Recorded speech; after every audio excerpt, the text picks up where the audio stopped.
Welcome to our classes. दोस्तों, अब हम आगे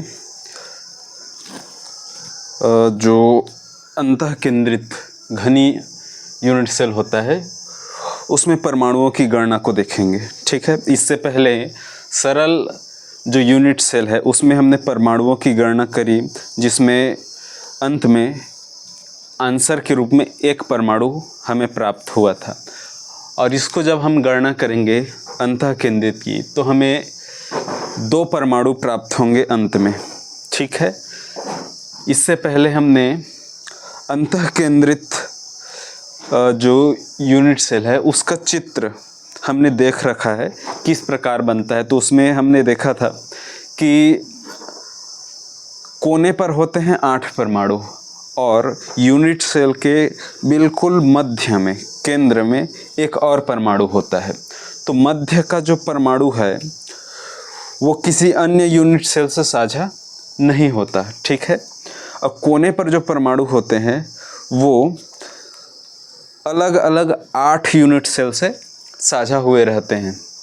तो ऐसा हमने जस्ट पिछले जब सरल यूनिट सेल को हमने देख रखा था तो अब हमने पूरा डिटेल में बात करी थी इसके बारे में, कि एक बार मैं आपको यहाँ बता दे रहता हूँ ताकि आप इसको ध्यान रखें। इसकी ज़रूरत बार बार पड़ेगी आपको।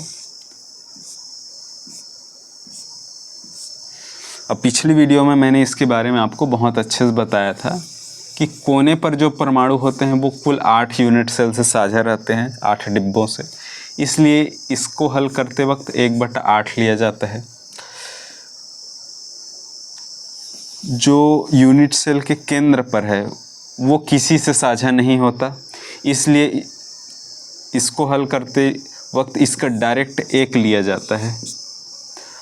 और बात करें फलक पर जो होता है उसके लिए, तो फलक पर जो परमाणु है वो कुल 2 यूनिट सेल 2 डिब्बों से साझा रहते हैं। इसलिए हल करते वक्त ऐसे परमाणुओं के लिए 1/2 लिया जाता है, क्योंकि वो 2 यूनिट सेलों से साझा रहते हैं। ठीक है, तो इसके बारे में मैंने डिटेल में अभी आपको जस्ट पिछले वीडियो में सरल यूनिट सेल को पढ़ते वक्त बताया था। ठीक है, तो अब हम इसके बारे में डिटेल में बात करेंगे और इसके बारे में अब ज़्यादा बात नहीं करेंगे क्योंकि मैंने चीज़ों को आपको समझा दिया है। आप ध्यान से समझिएगा चीज़ों को। ठीक है,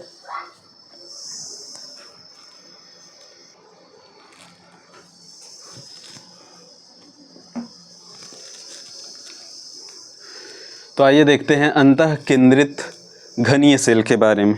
ठीक है, अंतःकेंद्रित जो घनीय सेल है, पहले उसका चित्र देख लेते हैं। ये रहा अंतःकेंद्रित घनीय सेल, जिसमें कोने पर 8 परमाणु होते हैं और केंद्र पर भी 1 परमाणु होता है। तो चित्र को तो आपने देख लिया, अब इसके बारे में जो लाइंस लिखी है उसको भी पढ़ लेते हैं।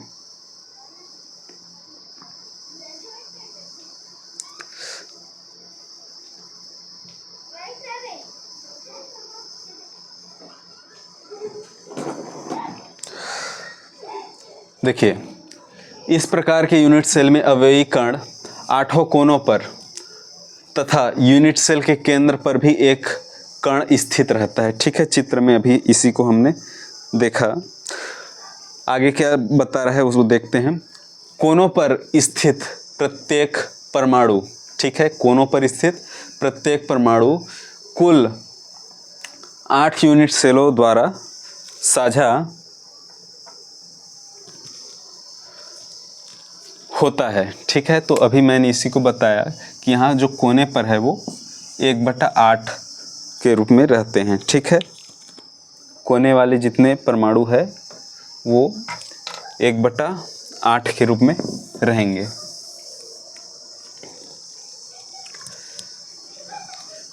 आगे क्या बोल रहा है देखिए, अतः यूनिट सेल को इनका 1/8, ठीक है ना, मैं अभी बताया इसी को कि कोने पर हैं इसलिए इनका 1/8 लिया जाता है, क्योंकि अन्य 8 डिब्बों से 8 यूनिट सेल से साझा रहते हैं। तो इनका 1/8 8 अंश प्राप्त होता है। मतलब इस परमाणु के बारे में बात करें तो आसपास में जो जितने भी अन्य यूनिट सेल हैं, अन्य डिब्बे हैं, उनको भी इसका हिस्सा जाता है और एक हिस्सा इस डिब्बे को आता है। ठीक है।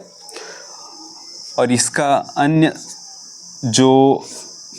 यूनिट सेल है, 7 हिस्से इसका जाएंगे अन्य डिब्बों को।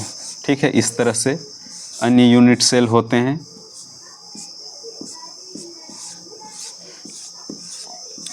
इस प्रकार उन अन्य यूनिट सेल को भी इस परमाणु के हिस्से जाएंगे और एक हिस्सा मिलेगा इस यूनिट सेल को। ठीक है। तो इसमें इस तरह की बातें कही जा रही है। तो 1/8 हिस्सा इसको मिलेगा एक यूनिट सेल को।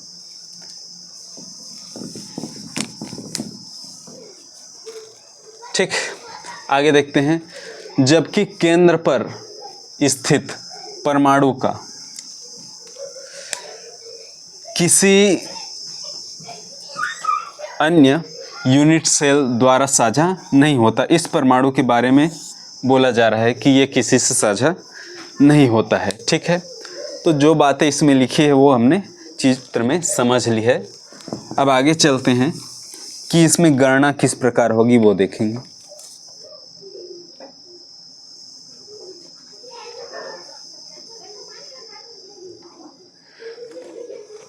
तो ध्यान दीजिए गणना के बारे में। गणना को समझने के लिए आपको चित्र पर विशेष ध्यान देना चाहिए। ठीक है। और अभी आपने चित्र को समझ लिया है तो देखते हैं। अतः अंतः केंद्रित यूनिट सेल में प्रति यूनिट सेल में परमाणुओं की संख्या तो कैसे कैलकुलेशन कर रहे हैं वो देखिए।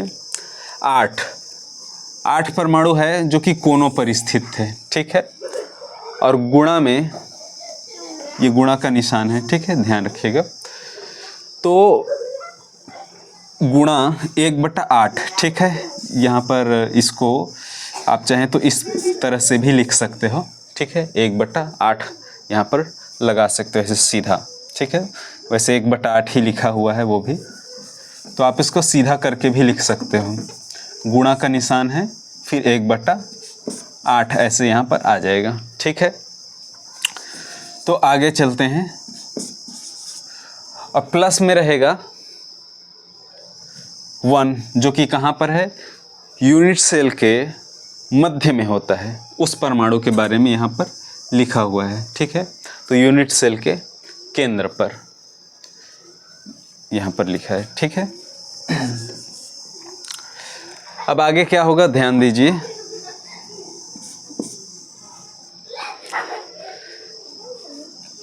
आठ गुणित यहाँ पर जो है कोष्टक में जो है उसे नहीं लिखेंगे, डायरेक्ट 1/8 को लीजिए। ठीक। प्लस यहाँ पर जो धन 1 है उसको लेंगे और उधर हिंदी में जो लिखा है उसको भी हटा देंगे। तो इस तरह से हो जाएगा ये कि कोनों पर जो है उसके लिए 8 ले लिया, यहाँ 1/8 है उसको ले लिया, प्लस 1 है उसको ले लिया। तो 8 और गुणा में है 1/8, तो ये आपस में कट जाएंगे। तो इसका हमें मिल जाएगा 1। ठीक। वैसे ही प्लस 1 जो है उसको भी ले लेंगे, तो ये भी हो गया प्लस 1।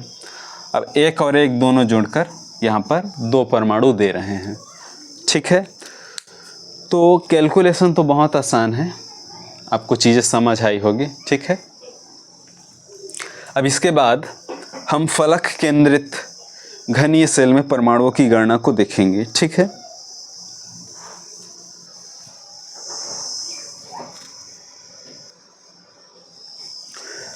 अभी जो हमने अंतः केंद्रित को देखा था वो बहुत इम्पॉर्टेंट है। देखिए आप इसमें 18, 19 और 2022 में आया हुआ प्रश्न है, तो इसको बहुत अच्छे से स्ट्रॉन्ग कर लीजिएगा। ये आपके इस साल 2025-26 में बोर्ड एग्ज़ाम में आएंगे। चलो आगे चलते हैं। फलक केंद्रित के बारे में बात करेंगे अब। तो देखिए ये भी बहुत ही इम्पॉर्टेंट क्वेश्चन है जो कि 2019, 21 और 22 में आया हुआ प्रश्न है। ठीक है।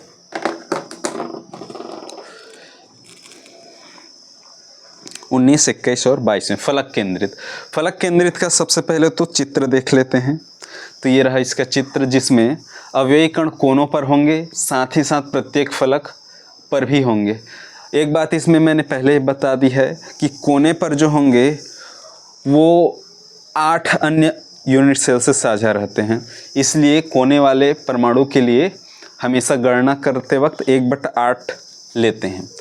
और जो फलक पर परमाणु है उसके लिए हमने बात करी थी कि फलक वाले परमाणु 2 यूनिट सेल से साझा रहते हैं, 2 डिब्बों से, ठीक है। तो फलक वाले के लिए हम लेते हैं 1/2। तो इतना यदि आपको क्लियर है तो चीज़ें आपको समझ आएगी, वरना नहीं आ सकती। तो पहले क्लियर कर लीजिए। इसके बारे में मैंने डिटेल में आपको सरल घनीय सेल में जब गणना कर रहे थे तब आपको बताया था, ठीक है। तो उसमें से आप चीज़ों को बेहतर ढंग से समझ सकते हैं। अभी इसके बारे में हम जल्दी जल्दी बात करेंगे।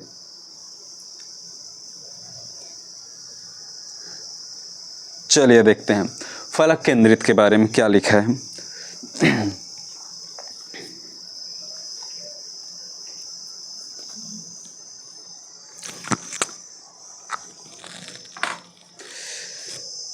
देखिए, फलक केंद्रित घनीय सेल में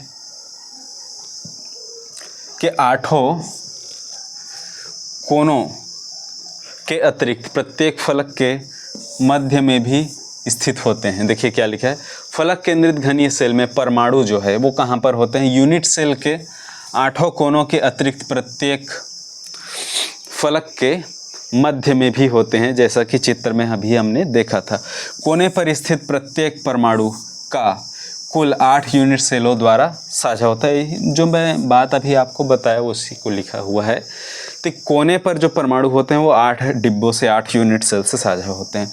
अतः 8 से साझा रहेंगे तो क्या होगा, अतः कोने पर स्थित परमाणु का 1/8 अंश ही प्रति यूनिट सेल को प्राप्त होता है। तो मैंने इसी को अभी बताया कि एक यूनिट सेल को 1/8 हिस्सा मिलेगा, ठीक है। अब बिल्कुल फलक वाले के लिए भी ऐसी बातें पढ़ेंगे। आइए आगे चलते हैं। अब बात करेंगे फलक पर जो परमाणु है उसके बारे में। तो देखिए क्या लिखा है, फलक पर जो परमाणु है, यूनिट सेल के फलक पर स्थित प्रत्येक परमाणु का समीपवर्ती 2 यूनिट सेलों द्वारा साझा होता है, ठीक है। तो समीपवर्ती 2 यूनिट सेल द्वारा साझा होता है, ठीक है। अतः प्रति यूनिट सेल को फलक पर स्थित परमाणु का 1/2 अंश प्राप्त होता है, 1/2 अंश। क्योंकि मैंने भी आपको बताया कि जितने यूनिट सेल से साझा रहते हैं उसी आधार पर उसका अंश प्राप्त होता है। तो 2 यूनिट सेल से साझा रहता है फलक का परमाणु, इसलिए 1/2 अंश प्राप्त होगा उससे। चूँकि घन में 6 फलक होते हैं, ठीक है। लूडो तो जानते ही हैं, बिल्कुल उसी तरह उसमें जिस तरह 6 अंक होते हैं उसी तरह 6 फलक होते हैं, ठीक है। प्रत्येक अंक प्रत्येक फलक पर होता है। तो 6 फलक होते हैं घन में। अतः फलक केंद्रित यूनिट सेल में परमाणुओं की गणना किस प्रकार हो रही है, परमाणुओं की गणना यहाँ पर लिखा हुआ है, ठीक है। चीज़ें मैं आपको यहाँ पर चित्र के माध्यम से बताने की कोशिश कर रहा हूँ, देखिएगा।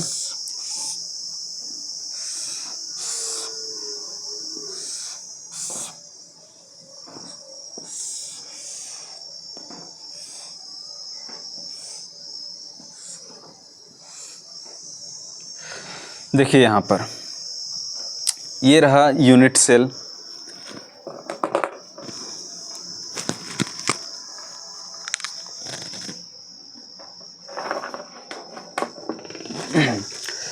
यहाँ पर जो कोने पर परमाणु है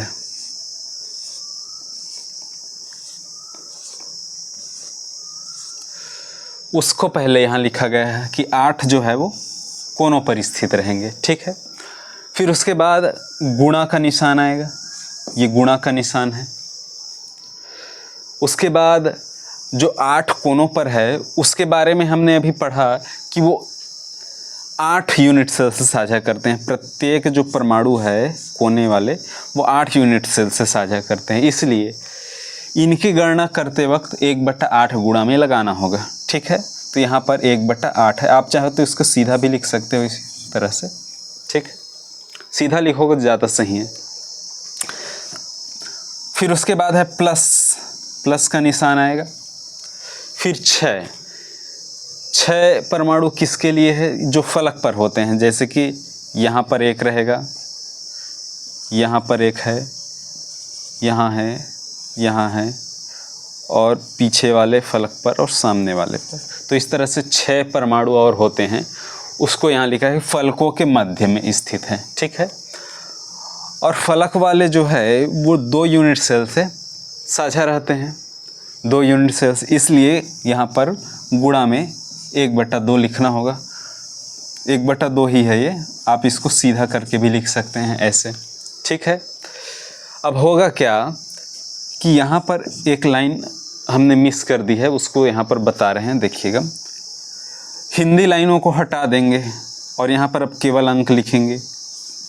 8 ये जो है इसको लिख लेंगे, फिर गुणा का निशान है, इसको 1/8 को ले लेंगे यहाँ, ठीक।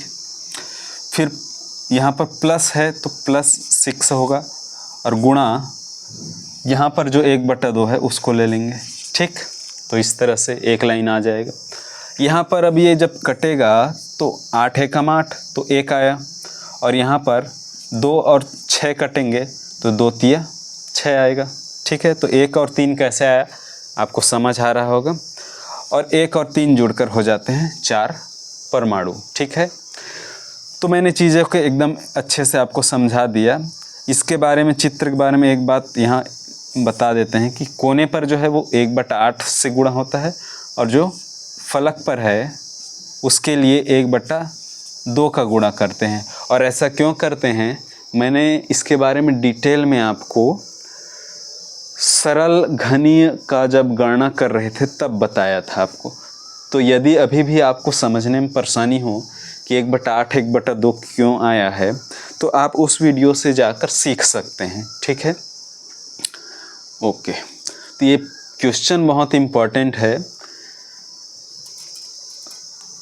इस साल जो हमारा 25-26 है, इसमें ये जो गणना के प्रश्न हैं, चाहे वो सरल की गणना हो, सरल घनीय की, चाहे वो अंतः केंद्रित की, चाहे वो फलक केंद्रित की, ये गणना के प्रश्न बहुत ज़्यादा इम्पोर्टेंट है इस साल के लिए, ठीक है। तो अगली चीज़ों को, अगले क्वेश्चन को हम अगले वीडियो में देखेंगे। तब तक के लिए टेक केयर, ठीक है, और अच्छे से पढ़ाई करें। जो भी आपके डाउट्स है उसे आप कमेंट बॉक्स में ज़रूर बताएं, और वीडियो को देखते हैं तो इस पर अपनी राय ज़रूर दिया करें, ठीक है, ताकि हम आपके लिए कुछ और बेहतर कर पाएँ, ठीक है।